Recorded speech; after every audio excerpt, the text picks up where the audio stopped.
చాలామందికి భగవంతుని అవతారాల గురించి పెద్దగా అవగాహన ఉండదు. ఈ అవతారాలు 6 రకాలు. పురుషావతారాలు, గుణావతారాలు, లీలావతారాలు, శక్తావేశ అవతారాలు, మన్వంతర అవతారాలు, యుగ అవతారాలు. పురుషావతారాల విషయానికొస్తే కారణోదక సాయి, గర్భోదక సాయి, క్షీరోదక సాయి. కారణోదక జన్మలో స్వామివారు శయనించినప్పుడు ఆయన శరీరం నుండి ఎన్నో బ్రహ్మాండాలు విడుదలవుతూ ఉంటాయి.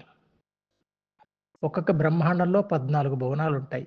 మళ్ళీ ప్రతి బ్రహ్మాండంలో స్వామివారు గర్భోదక సాయిగా అవతరించి తన నాభి నుండి వచ్చిన కమలంలో పైన బ్రహ్మ ఉంటే అక్కడి నుంచి అది నాభి వరకు 14 భాగాలకు విభజించబడి 14 భువనాలుగా ఉంటాయి.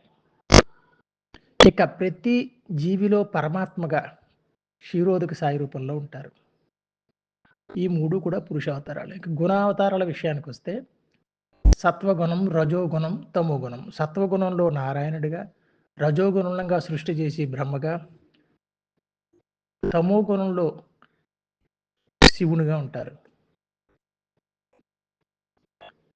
ఇక లీలా అవతారాల విషయానికి వస్తే ఆ లీలని బట్టి స్వామివారు అవతరించడం జరిగింది. వామనావతారం కావచ్చు, లేదా కూర్మావతారం కావచ్చు, లేదా మత్స్యావతారం కావచ్చు, ఇలాగ. ఇక శక్తి ఆవేశ అవతారాల విషయానికి వస్తే భగవానుల్లో శక్తి ఒకరిలో ప్రవేశపెట్టబడుతుందని శక్తి ఆవేశ అవతారం అంటారు. పరిపాలనా దక్షత పృథులోను, అదేవిధంగా పరశురాముల్లో పరాక్రమం, నారదుల్లో భక్తి, ఇలాగ అవతారాల్లో ప్రవేశపెట్టబడి వాటిని శక్తి ఆవేశ అవతారాలు అంటారు. ఇక మన్వంతరానికి అవతారాలు, అదేవిధంగా యుగ అవతారాలు కూడా ఉంటాయి.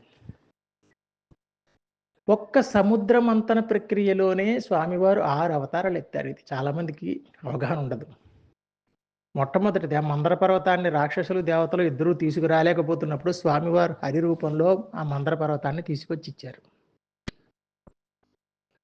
ఆ మందర పర్వతం కిందకి జారిపోతుంటే దానిని నిలబెట్టడానికి కూర్మావతారంలో అవతరించారు.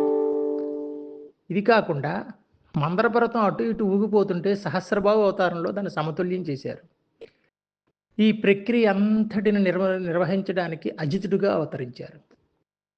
ఆ అమృతాన్ని తీసుకొచ్చి ఇవ్వడానికి ధన్వంతరిగా, అమృతాన్ని పంచిపెట్టడానికి మోహినిగా అవతరించారు.